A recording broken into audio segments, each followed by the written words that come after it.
configurată pentru o gamă largă de misiuni și echipamente. Urmează vehiculele tactice blindate Humvee, dotate cu mitraliere și aruncătoare de grenade automate, destinate patrulării, escorte și transportului tactic în zone cu grad sporit de risc. Acestea beneficiază de protecție balistică suplimentară și pot servi drept platforme pentru diferite sisteme de armament. În fața tribunei își fac apariția transportoarele blindate Piranha 3. Aceste vehicule blindate combină mobilitatea în teren cu protecția sporită a militarilor transportați.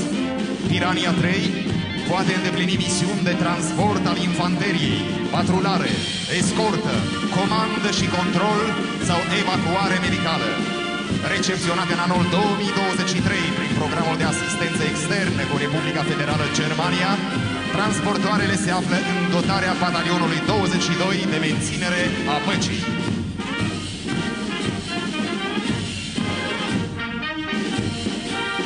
Coloana continuă cu noile transportoare blindate Piranha 5.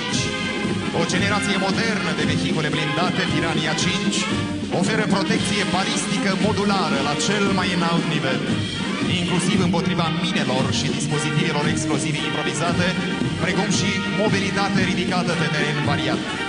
Structura sa permite configurare pentru transportul trupelor, comandă și control, cercetare, evacuare medicală și alte misiuni specializate.